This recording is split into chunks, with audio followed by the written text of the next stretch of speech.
Okay, now we're going to do activity 6. So this is step 1 of activity 6. We're going to do another thing that's very common, which is to import some details so that the planners have an idea that you have some clue as to you know what you're doing. And I just picked some simple details so that you get the process down. So import details. So we need to create a detail drafting view in Revit for this detail to go on. And then we're going to show you how to do that. We're going to duplicate an existing view that has a box on it. And we're going to name it Post in Pier Detail.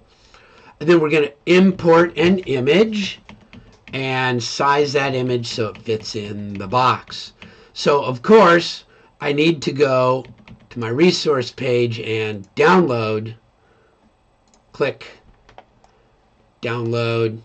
I've got to download that detail. And this is just going to show somebody what our thought is on how we're going to maybe do the foundation. Probably not the real foundation, but certainly if you've done some construction stuff where the floor joists have to go, you need some intermediate post and pier supports. These always end up being on almost every job, no matter what.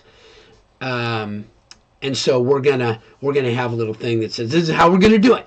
This is how we're going to do it. So we want this to be on that on your drawing set. So I just downloaded it. There it is. It's in my downloads. And so I can go to my Revit file now. There it is. I'm going to pull that down and go look at my Revit. And so the instructions, let me get those instructions back and move it back down to here.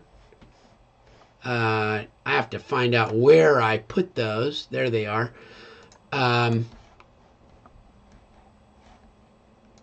Here we go. I'm going to come down to here. Now I know what they are. So I saved my image.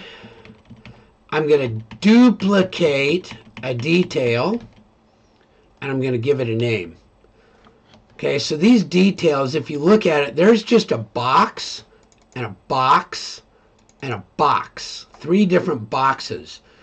And why are those like that? When I look at my detail sheet, they have to be sort of arranged so that as I put details on here, they'll fit. And this first one is not a very big, complicated detail, so it's going to fit right here in a 5-inch by 5-inch box.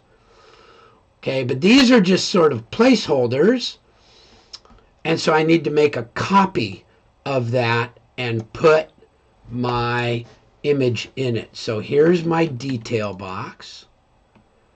I'm going to go to it. I'm going to right click, duplicate view, and I want detailing. That means that my little square is going to show up again.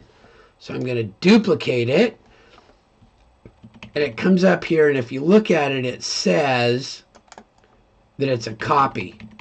So I need to right click that copy and rename it, and this is going to be Post and Pier Detail. Now, some places have you do all caps, some just the they call it title case. I'm not going to make a big deal about it. You just type it in whichever way you're able to do, and then double click. So here I am. I need my detail to fit in there. Well, that's an image, so we know how to do that. Go to the Insert, Import an Image, and that one is in my downloads. Download, there it is. And I can bring it in. I don't have to save it anywhere else, but I should. I'll move it later. So I'm going to put it right here, and it's huge. So I'm going to make the width 4.75 inches, not quite 5. Oop. I didn't do my inches thing right. 4.75 inches. And that's not, that'll fit. That'll be okay there. I can crop it some too, but you know what? I think I want to set my height to be 5 inches. I want it just right on. There we go. And I can use my arrow key to move it around and kind of center it up. There we go. That's a nice looking detail. So that is step 1. Okay, step 1. We created the drafting view. We got the image. We made that duplicate post in Pier detail. We imported it, and then we sized it so it fit in the box.